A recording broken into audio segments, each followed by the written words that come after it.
Obrigada a toda a casa. Muito obrigada a vocês pela paciência e pela confiança.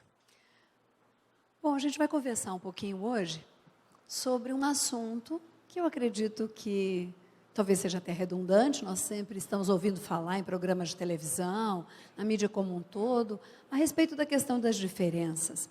Claro que eu vou abordar as nossas diferenças, mas para isso a gente vai seguir um caminho um pouquinho paralelo para chegarmos a algumas conclusões.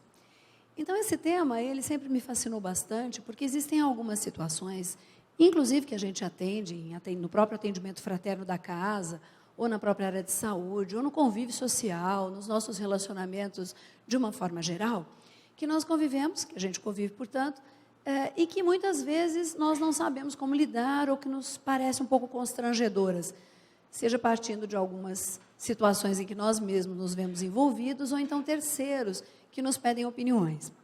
Mas, enfim, vamos no caminho paralelo por enquanto. Quem é que gosta de viajar? Eu, particularmente, sou suspeita. Eu acho que uma das coisas boas da vida é a gente conhecer as coisas diferentes.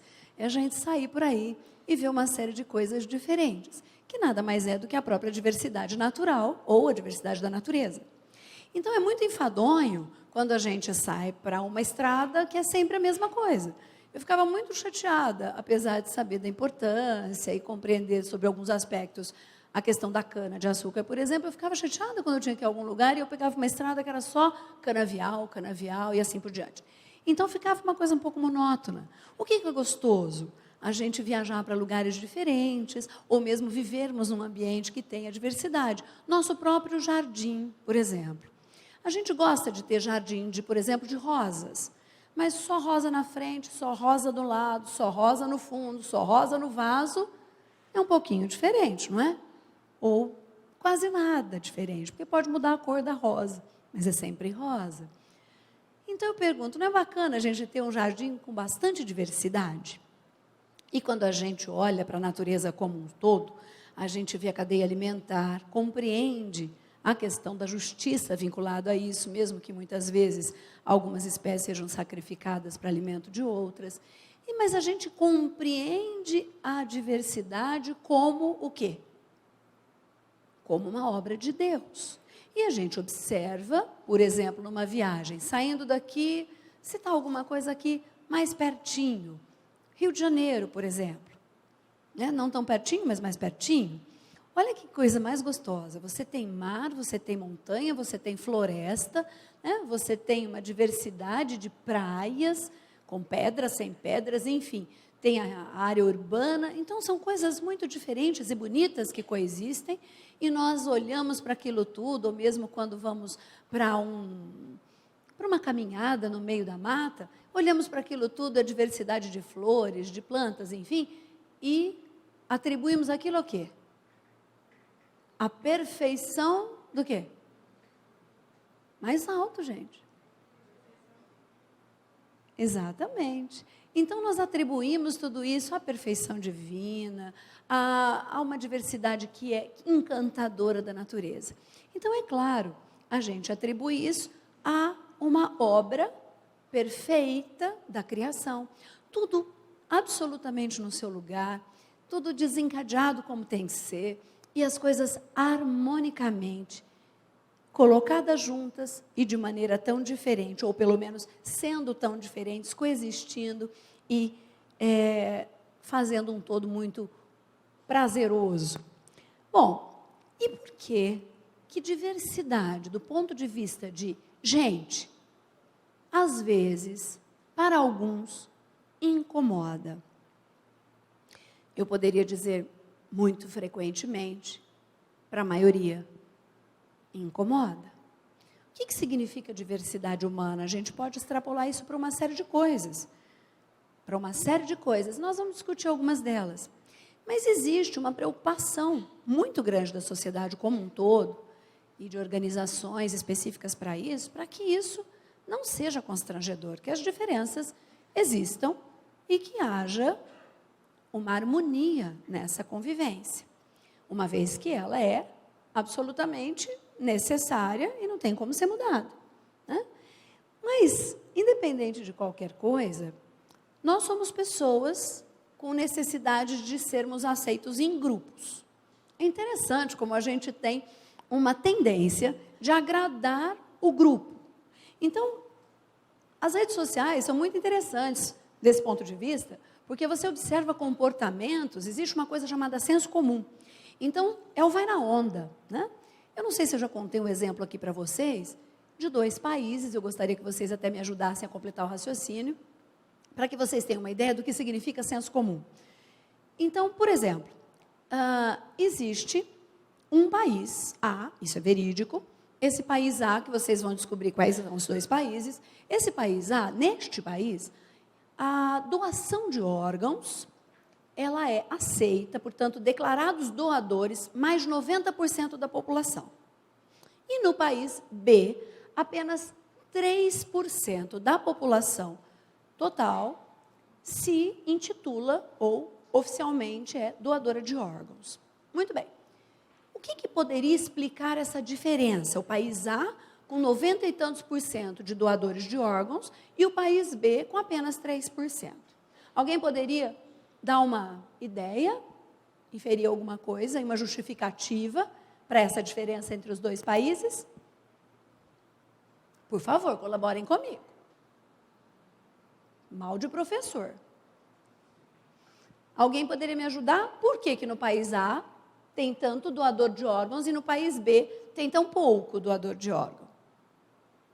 O que seria? Educação, evolução do comportamento, do ponto de vista moral, talvez, então, né? Um país fosse mais desenvolvido do que o outro. Alguma outra coisa, além disso?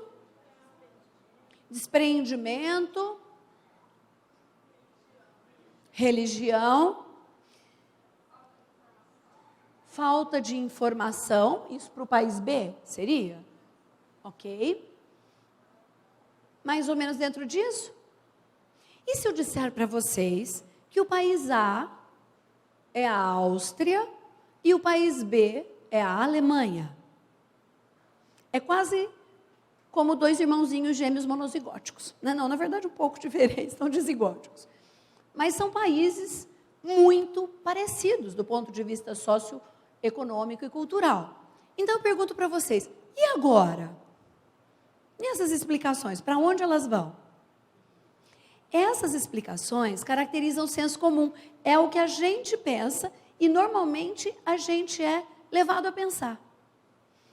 Aí, existe até um livro, que eu até já comentei, porque eu dei essa palestra em outras casas, que se chama Tudo é Lógico, desde que se saiba previamente a verdade. Né? E é muito interessante que a causa para ter tanto doador de órgão na Áustria é o fato de que na Áustria você obrigatoriamente é doador de órgãos. E você tem que fazer uma carta, registrar, justificar para o governo para não ser. Enquanto que na Alemanha, como no Brasil, você nasce e fica à sua vontade. Então você tem que fazer uma carta, o processo é burocrático, tem que fazer uma carta, registrar isso, etc., etc., para ser doador. A diferença é uma lei da doação de órgãos. Ficou óbvio por que na Áustria tem tanto doador e na Alemanha tem tão pouco? Mas porque vocês acabam de saber do fato. Então, a gente tem essa questão do senso comum, o vai na onda. Então, muitas vezes, nós não conhecemos um fato e já entramos na onda para justificá-lo ou para nos comportarmos. Mas somos seres relacionais e coletivos. Então, é muito engraçado que isso está gerando uma ansiedade também muito grande, né? Essa expectativa de julgar, essa expectativa da aceitação, essa expectativa de corresponder ao outro. Até muito bonitinha numa dessas figurinhas, uma moça, acredito que seja uma mulher, porque a mulher é um pouquinho mais ansiosa, né? Uma moça pergunta para alguém, oi, tudo bem? Isso faltava 1 minuto para as 9, para as 7, é isso? 1 minuto para as 7 horas, às 18h59, ela pergunta, oi, tudo bem? E às 19 ela volta a perguntar, você quer sair hoje? Exatamente, ainda às 19, você está aí, né? E às 19h01, você está me ignorando? Ou seja, se o indivíduo estivesse lavando o rosto, né, se o indivíduo estivesse fazendo qualquer outra coisa, indo buscar alguma coisa na garagem da casa dele, não daria tempo nem para responder. E essa ansiedade é uma coisa que a gente está vivendo. Estão saindo algumas piadinhas, mas do ponto de vista social, é muito interessante como que o comportamento da gente está frente a essa questão das redes sociais. Né? Como as pessoas estão ligadas na maquininha, né? Sob prejuízo, muitas vezes, de algumas atividades de vida diária muito importantes. Mas é muito interessante essa questão de nós sermos sociais e coletivos e traçarmos o nosso paradigma, essa nossa visão de mundo, com base na questão do senso comum. Então, eu usei um exemplo que eu achei muito interessante, que é a cor do cabelo. Então, se convencionou, ou pelo menos na maioria das vezes, se acredita que o comum, que o normal, que o correto, seja ter cabelos castanhos, loiros ou ruivos. São as chamadas cores naturais, não é isso? Da diversidade natural, diferentes tons de castanhos, diferentes tons de loiro ou de ruivo. O que acontece é que poucas pessoas pintam os seus cabelos de cores diferentes.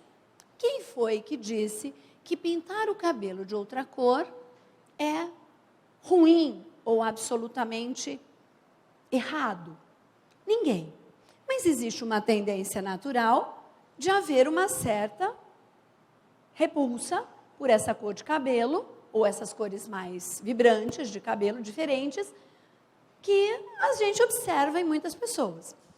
Então é interessante, uma vez eu perguntei assim, perguntei até para minha mãe, né, que tem 76 anos, mas é uma pessoa bastante vibrante, de muita energia, né?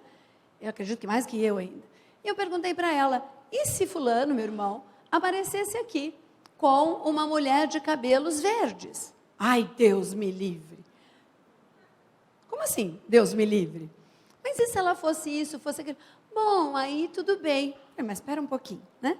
É uma convenção essa questão da cor de cabelo. Muitas vezes, a gente que lida com defeitinhos de nascença, né, a gente coloca isso. Nós não estamos preparados nem mesmo para que o outro pinte a cor de cabelo diferente. É por isso que a sociedade não está preparada para encarar determinadas diferenças.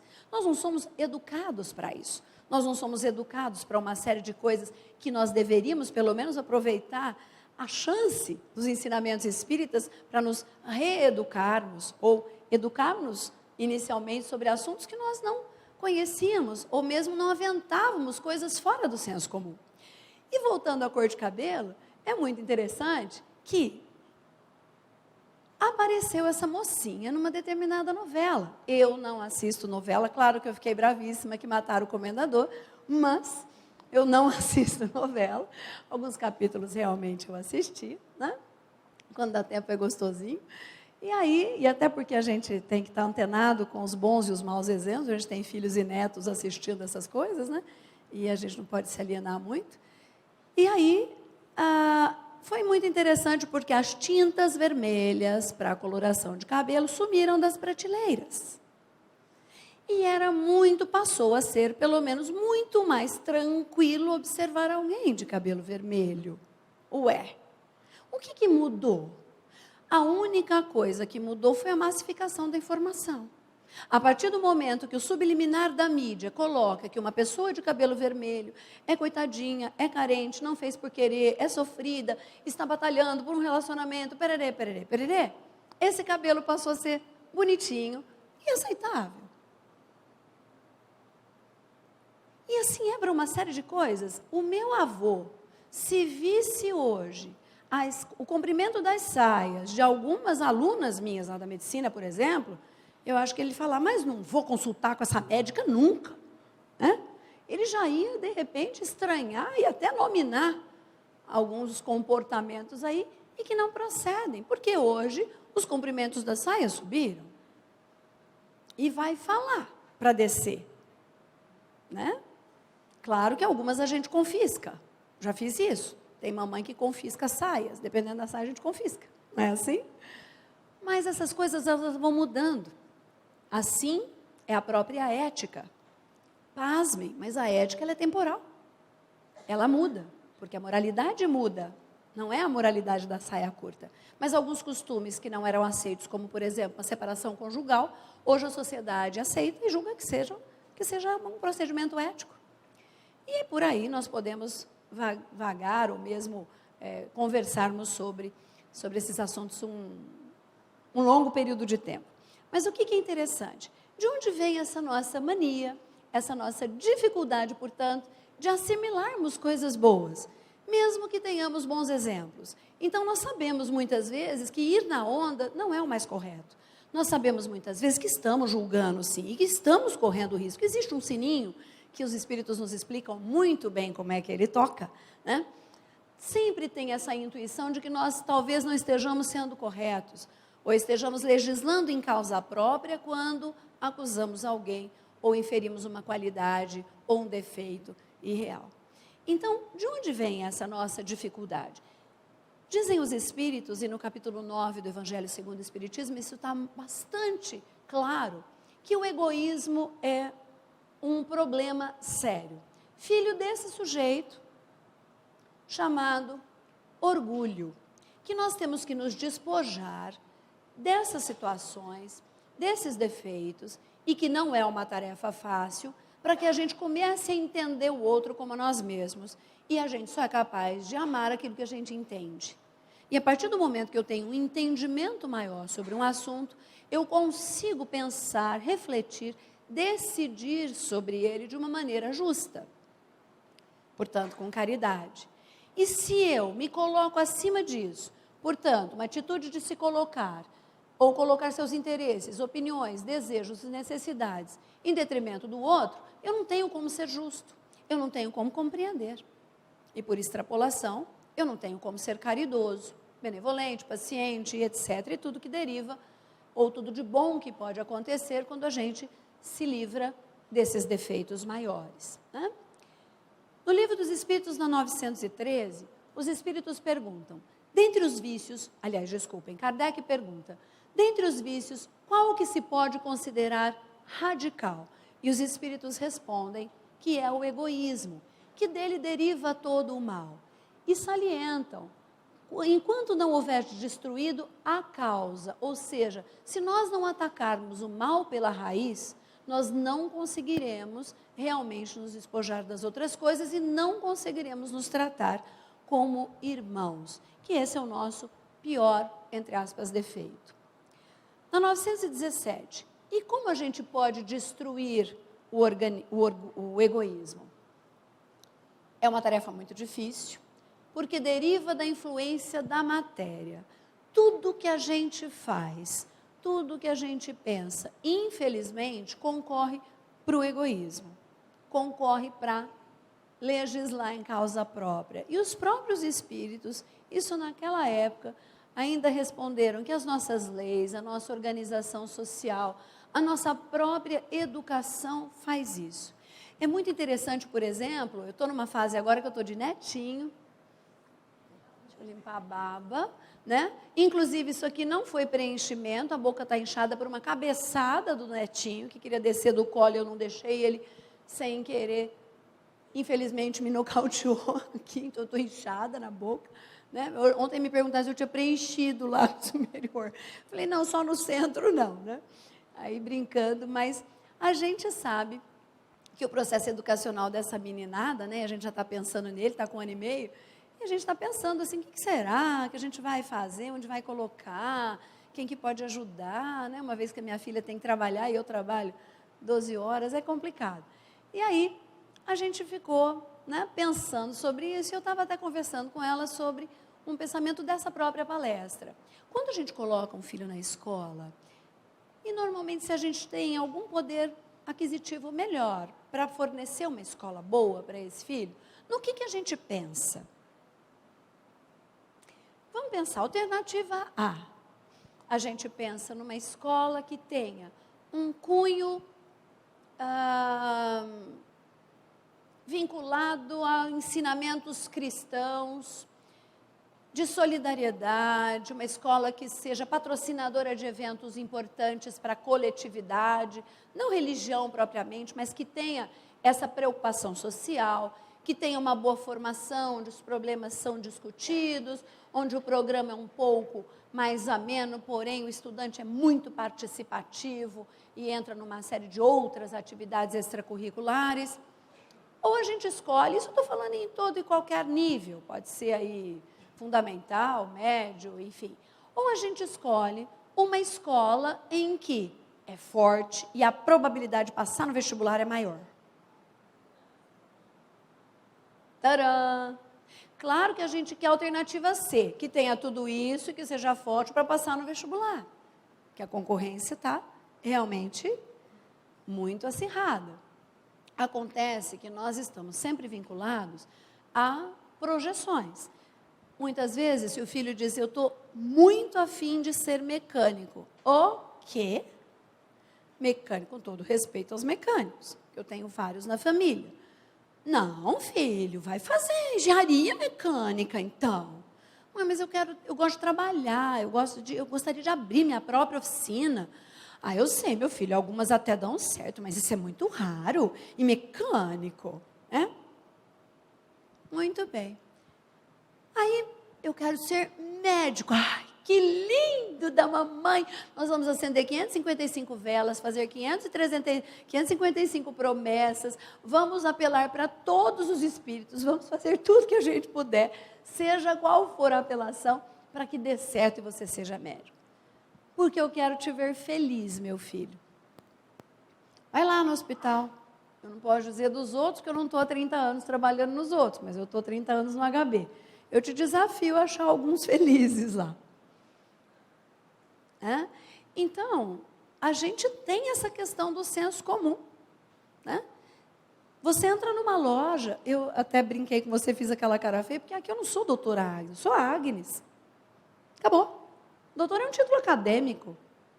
É doutorado que você faz na vida por contingências que te levaram a isso e exigências do próprio academicismo. Então, não há vantagem nenhuma sobre os outros. Faz parte do meu aprimoramento profissional. Busquei isso por necessidade. Então, quando você entra numa loja de branco, tem um tipo de atendimento. Quando você entra numa loja e não põe branco, tem outro. Mas se você não põe branco, mas está todo empiriquitado, você tem um tipo de atendimento. Mas se você não põe branco e não está empiriquitado, desculpe o empiriquitado, é que é assim que se fala por aí, né? Você talvez não tenha um bom atendimento. Mas quem está te atendendo, geralmente não põe branco e não é empiriquitado. Então, o que acontece? O que a gente exige do outro que a gente não dá? E aí vem essa questão. Por isso que o egoísmo é tão difícil. Que é tão difícil de ser estipado. Ele é intrínseco. A gente, infelizmente, entre aspas, legisla em causa própria. A gente discrimina quando nós mesmos somos discriminados. É claro que isso é uma generalização, mas que tem muita exceção. Né? Óbvio. Humildade. Obviamente, o caminho oposto. Se eu sou egoísta e orgulhoso, eu não tenho como ser humilde. Eu não tenho como nivelar-me com os outros. Porque humildade não é colocar-se abaixo do outro. É no mesmo nível do outro. No mesmo patamar. E é isso que os espíritos apelam sempre, para que a gente busque se despojar do orgulho, do egoísmo, para que sejamos mais humildes, de coração. Cristo deixou isso muito claro. O Cristo era humilde, muito humilde, e não necessariamente era tímido. Se confunde muito essa questão da introversão e da timidez com a humildade. Isso não é verdade. A humildade é uma característica da ação. Né? Posso ver uma pessoa, muitas vezes, que tem uma aparência muito mais de ser eloquaz, de ser, enfim, vivaz, e, enfim, alguma coisa que alguém poderia chamar aí por fora de metido, que seja mais humilde do que outro franzino e introspecto que está blasfemando, amaldiçoando, muitas vezes, irmãos ou coisas. Vamos começar a trabalhar um pouquinho, então, essa questão das referências. E vamos ver essa questão do senso comum. É interessantíssimo ver como as mulheres, principalmente, e também parece que os homens, estão sofrendo e promovendo mecanismos que aparentemente são de autodestruição, vinculado à busca de um corpo perfeito. Mais interessante é como a massa é manipulada nesse sentido e precisa estar atento para essas mensagens subliminares no que diz respeito, por exemplo, a o que é bonito, o que é feio, o que tem que ser feito com o seu corpo. Então as pessoas estão ficando doentes porque elas estão destruindo órgãos vitais como fígado e rim, administrando, por exemplo, nelas próprias hormônios, hormônio de crescimento, hormônio masculino, e estão danificando, inclusive, o aparelho reprodutor. O que existe para que isso aconteça? As pessoas, elas não são informadas. Se elas são informadas, elas ignoram, porque existe um apelo massificado de que o corpo bonito é aquele corpo absolutamente atlético, cheio de músculos, ou então as meninas começam a falar grosso, né? Uns corpos estranhos, e todo mundo buscando a mesma coisa. Mais interessante, não sei se vocês sabem da última notícia que agora está correndo aí na mídia, os plásticos estavam comentando outro dia no hospital. E a indústria da plástica ganha muito, tenho vários amigos plásticos, e não é uma questão de indústria deles, mas a indústria de silicone, por exemplo, lucra muito. A gente sabe disso, isso é uma verdade. A moda era ter próteses mamárias grandes. As meninas com seios menores buscavam as próteses maiores, e queriam de qualquer forma. Mas a moda agora é, pasmem, ter os seios pequenininhos. E as americanas estão correndo consultórios plásticos para diminuir o volume dos seus seios. Trocar a prótese grande pela prótese menor. Colocação de prótese tem uma série de justificativas e cada caso é um caso. Mas existe risco de morte no processo cirúrgico. E as pessoas têm que ser informadas disso. Isso não está muito longe da gente. Eu perdi 2 amigas com essa história de próteses. Então, a gente tem que fazer uma coisa, a gente tem que fazer uma coisa. Mas a gente tem que fazer custo e benefício e não pode ir na onda. A gente tem que ir vinculado à necessidade própria de cada caso. É uma reflexão íntima e uma reflexão com os nossos parceiros. E falando de corpo, de forma ou de estrutura, de funcionamento de corpo, o que é bonito, o que é feio, o que é perfeito, o que é imperfeito. Porque eu posso, no máximo, dizer o que é bonito para mim, o que é bonito para ela, o que é bonito para ela, para ele, e assim por diante. Mas existe uma tendência de homogeneizar o que é bonito. Né? Então, por exemplo, essa mulher, você não está enxergando aí, né, Belinha? Mas essa mulher, para alguns que conseguem enxergá-la, é uma mulher bonita? O que vocês acham? Sim ou não? Mas essa mulher não existe. Essa é uma mulher perfeita. Não tem aquela piadinha da mulher perfeita, aliás, do homem perfeito que estava procurando uma mulher perfeita? Já ouviram falar disso? Ele procurou, achou uma linda e maravilhosa, mas não servia, porque ela não era elegante, não era muito bem educada. Mas ele achou uma linda e maravilhosa, elegante, muito bem educada, mas ela não era prendada, não ficou com ela. Aí ele achou outra que era linda, educada, prendada, etc., mas não era tão culta, e também não era perfeita assim. E o amigo, conversando com ele, foi perguntando, até que ele disse: eu encontrei uma mulher linda, prendada, educada, elegante, perfeita, isso, aquilo, ela só tinha virtudes, ela era maravilhosa, perfeita. Bom, e aí pelo menos com essa você ficou, né? Não, ela estava procurando um homem perfeito. Enfim. Se é que ela existia, né? Que ela existiu. Essa moça tem o rosto da Megan Fox, os seios da Kim Kardashian, a barriguinha da Michelle Keegan, a cabeça da Scarlett Johansson e as pernas dessa Rose Huntington Whiteley que eu não conheço. Enfim, isso é uma montagem de computador daquilo que os americanos julgam perfeito. E claro que ninguém vai se enquadrar nisso, porque isso não existe. E as nossas menininhas de 12 ou de 35 anos, né, ou de 50, estão sofrendo para atingir coisas irreais.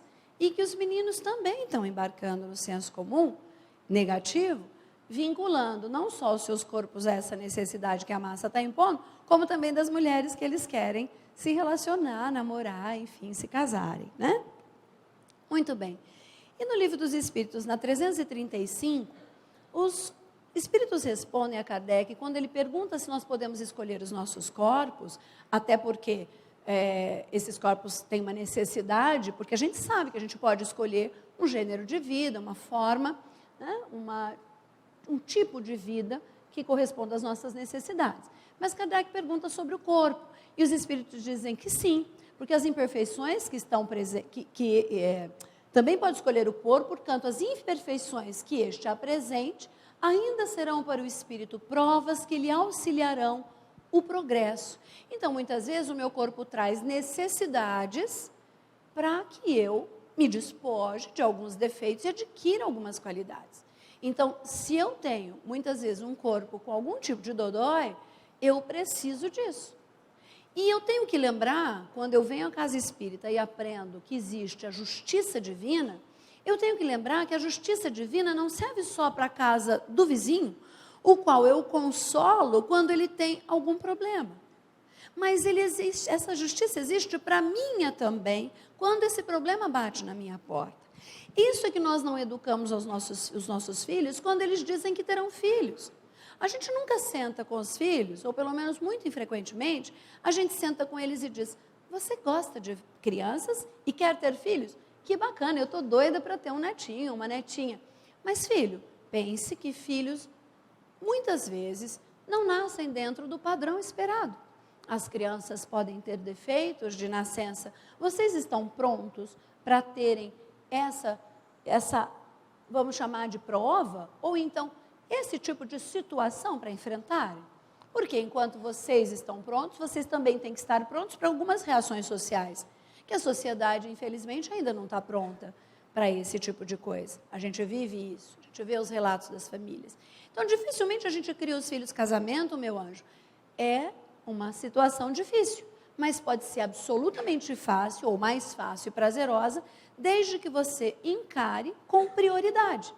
Se você levar o seu casamento muito a sério, tal qual você leva, e eu sei, os seus estudos, a sua empresa, os seus relacionamentos de amizade, certamente ele dará certo, porque é um investimento diário, onde os lucros têm que ser aumentados e os prejuízos, uma tentativa de que sejam diminuídos, mas que os planos sejam voltados para que tudo corra bem. Porque você monta uma empresa, senta e espera ela dar certo, ela não vai dar certo nunca.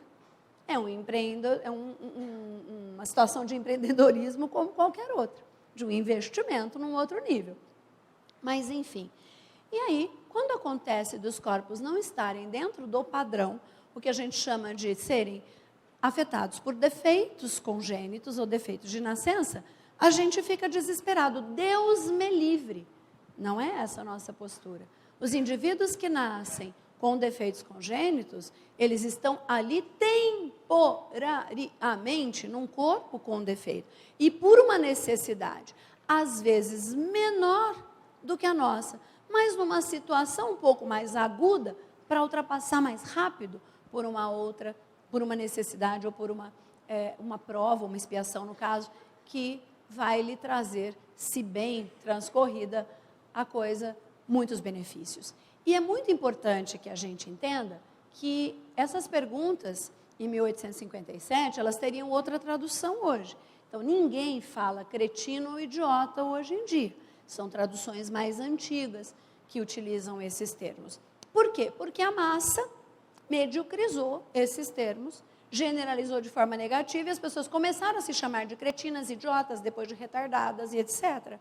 Isso aqui eu pus como um caso que me contaram uma história e eu acreditei, porque a pessoa que me contou era uma pessoa confiável, e ela me disse que soube de um caso de um brechó que estava sendo feito entre pessoas abastadas financeiramente, e essas pessoas fizeram uma seleção prévia, os organizadores, das doações que foram dadas, porque foi falado isso num meio religioso, não vou dizer se espírita, se de outra natureza, se outra religião, foi falado que pobre não precisava de grife, e tinha muita coisa de grife lá no meio.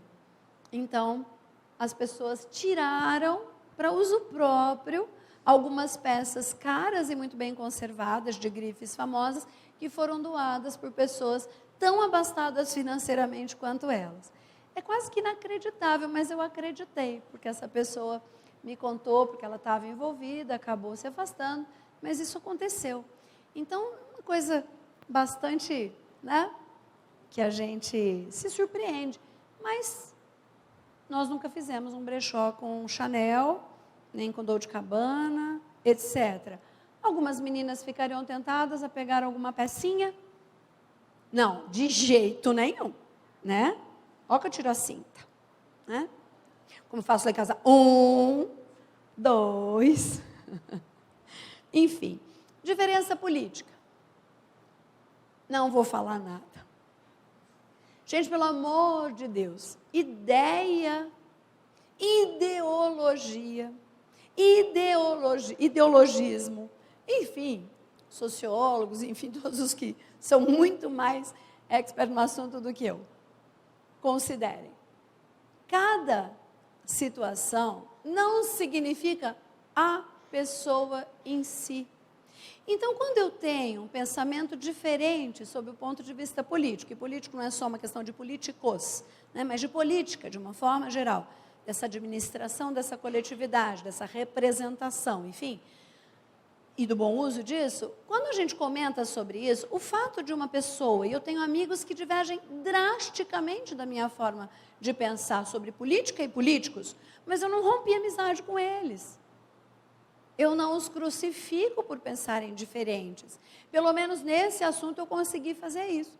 Mas eu tenho outros amigos que estão brigados com alguns amigos em comum, porque são desse ou do outro partido, ou porque estão defendendo isso ou aquilo, enfim. Então a gente tem que tomar muito cuidado, porque, de novo, a doutrina espírita não é para ser utilizada em termos de ensinamentos, né, que os espíritos tão carinhosamente nos passaram, pautados no Cristo, dentro da casa espírita. É para ser usado em todo lugar.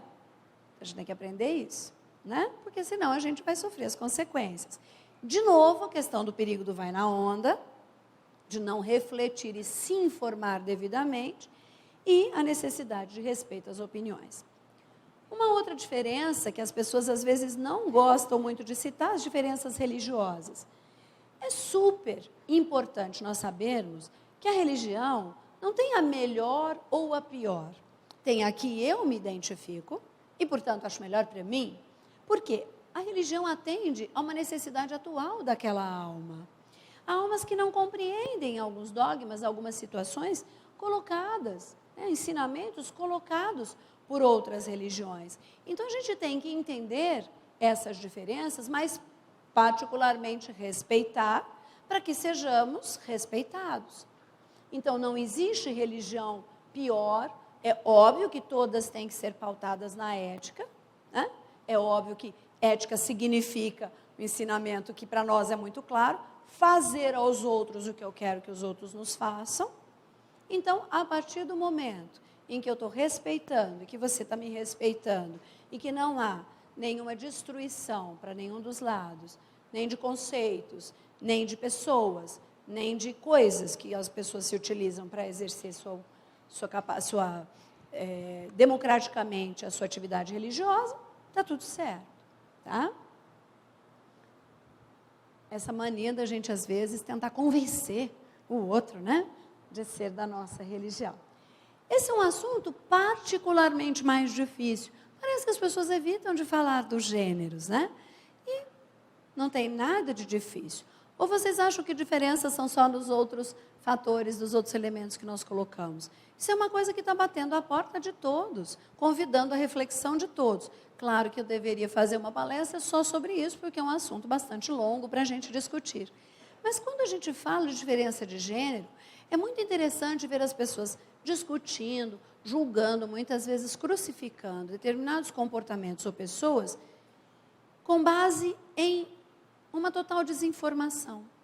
É extremamente interessante ver como as pessoas confundem essas coisas como homossexualidade, bissexualidade, transexualidade e travestismo. É muito interessante. Elas não sabem do que estão falando. Esses todos, e aí usa-se um nome bastante vulgar para definir. E essas coisas a gente tem que tomar bastante cuidado, porque de Sexo e Destino até uma série de outras obras que eu fui consultar, mesmo o Pentateuco Espírita não tem informações diretas sobre essa questão, que abordem de uma forma completa essa questão e que possa realmente nos nortear em termos de orientação. Mas nem é necessário, porque se nós estamos falando de diversidade em todos os níveis e acreditamos numa coisa chamada justiça divina, e acreditamos realmente que nenhuma folha cai da árvore, se não for a vontade do meu Pai, Isso significa que, ao invés de eu pensar como opção, doença moral, desequilíbrio emocional ou tanta coisa como querem classificar por aí, eu poderia pensar nisso com base naquele pouco que eu sei, que passa a ser uma experiência corporal necessária para o espírito naquele momento. Porque uma coisa é certa, ninguém levanta de manhã num determinado período da vida e diz, hoje eu vou ser homossexual, a partir de hoje eu vou ser um transexual. As coisas não são assim. As famílias que têm situações de gênero diferentes daquilo que os genitores têm, ou que a maior parte dos familiares tem, sofrem bastante com essa questão, muito também por não compreenderem. Até onde a gente pode ir, é uma necessidade daquela situação. E que nós temos que tomar muito cuidado de como refletimos, julgamos e agimos com relação aos nossos irmãos, porque não existe isso. Ele é muito bacana apesar de ser negro. Ele é muito bacana apesar de ser homossexual. Ele é muito bacana apesar de ser índio. Mas por quê? Porque você é hétero, de etnia caucasoide, você é superior em quê? Em orgulho, em egoísmo, certamente, só. Então a gente tem que tomar muito cuidado, porque, por exemplo, eu acompanhei muito tempo o ambulatório de transexualidade no HC em São Paulo, porque eu sou responsável por uma disciplina de diferenciação sexual, mas aí com problemas, porque a gente acha que defeitinho só dá em bracinho, perninha, olhinho, né? Mas não, defeitinho também dá na genitália interna, gônada genital externa. E passei nesse ambulatório por consequente, né? Por haver não uma relação direta, mas para a gente ser convidado em função das atividades que eram desenvolvidas nos ambulatórios de forma paralela. E eu vi e constatei realmente o que a literatura já informava, que cerca de 65% dos casos de transexualismo vão a suicídio. E quem disse que é fácil? Se eu tento me matar por causa dessa condição, é porque é bacaninha ser assim? E você chega e diz, você não vale nada porque você é assim? Com que direito, meu irmão? Então, a gente tem uma experiência corporal necessária para aquele espírito. Dependendo da nossa reação, a gente pode vir naquela experiência. E certamente já viemos ou vamos vir. E o que vamos fazer com isso? Certamente, se tivermos tanta dificuldade para lidar com muito dinheiro, nós vamos vir sem dinheiro. Tivemos tanta dificuldade para lidar com a beleza, podemos vir nada belos. E se tivermos tanta dificuldade para uma questão de gênero ou de comportamento sexual, podemos vir diferentes. Por que que isso seria diferente do resto? A gente tem que tomar cuidado. Mas como fazer enquanto espíritas? Dizer que a heterossexualidade é o normal é complicado, até do ponto de vista científico. O que a gente pode dizer é mais comum. Sim, é mais comum. Né? E o que significa normalidade? Não significa heterossexualidade, embora seja biologicamente o mais comum e na raça humana também seja. O que a gente tem que tomar cuidado é que sadomasoquismo, tara, violências, ninfomania são observadas entre heterossexuais. E isso não tem nada de bom. Aliás, me desculpem a palhinha aqui, mas quem gostou de 50 tons de cinza precisa levar 50 livros bons para casa, para ler um pouquinho, porque não é possível que aquilo é uma situação absolutamente, não gosto desse nome, mas a população entende assim, patológica, tá? Uma situação de doença, de duas pessoas em simbiose ali, tá? Absolutamente doentes, tanto ele como ela. Tá? Então, a gente tem que tomar um pouquinho de cuidado. A conduta nossa, ou de qualquer pessoa que não se enquadre na heterossexualidade, na orientação numa casa espírita, é trabalho, trabalho, trabalho, caridade, caridade, caridade, meu filho. Para qualquer um, para qualquer gênero, para qualquer situação. Mas a conduta é caridade e amor, e pelo amor de Deus, nada de promiscuidade ou de exibição. Exibicionismo é conflito pessoal, é doença mental. Necessidade de extrapolar e chocar é dodói emocional. O que a gente tem que orientar é, ok, você já tentou observar isso bem em você? Você já teve a ajuda de terceiros para refletir sobre essa condição? É assim que você é? Paute a sua vida no amor e na caridade. Evite exibicionismo e promiscuidade, como em qualquer outra situação, para um heterossexual também. E vai à luta, meu filho. E ore sempre a Deus e faça o bem para o próximo. O resto vai se acrescentando e a vida vai te dizendo exatamente a que você veio, né? Não cabe julgamento ou condenação. Em qualquer dessas decisões, situações, cabe respeito. E é óbvio que eu vou pular alguns slides, que a gente está subordinado a algumas leis, né, algumas regras, e que nós precisamos trabalhar isso dentro de nós. E é óbvio também, como diz na 916, que quando nós nos despojarmos do egoísmo que nos dominam, nós viveremos como irmãos, sem nos fazermos mal, auxiliando-nos reciprocamente, impelidos por um sentimento mútuo de solidariedade. E vocês já ouviram falar sobre isso? Já ouviram falar sobre isso? Essa lei, considerada a lei maior, claro que nas escrituras originais tem um pouquinho de diferença, seu Deus será único, etc, etc, mas isso foi enxugado dessa forma. E esse é o primeiro, entre aspas, dos mandamentos: amar a Deus sobre todas as coisas não, eu quero mais alto. Muito bem. A qual condição essa lei está subordinada? Essa lei está subordinada a uma condição? Não, né? Essa é a lei maior. E por que a gente ama o próximo como a nós mesmos, desde que ele seja assim? Ou se ele pensar desse jeito, se ele se comportar do jeitinho que eu quero, então a lei estaria subordinada a gente? Foi isso que o Cristo disse? Amarás a teu Deus sobre todas as coisas e ao próximo como a ti mesmo, né? A lei a nós então estaria subordinada? Não.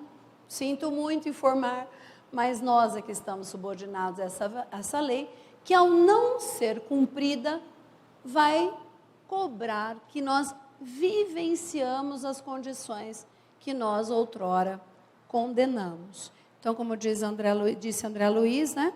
Se o malandro soubesse o tanto que é bom ser bom, ia ser bom só de malandragem, né?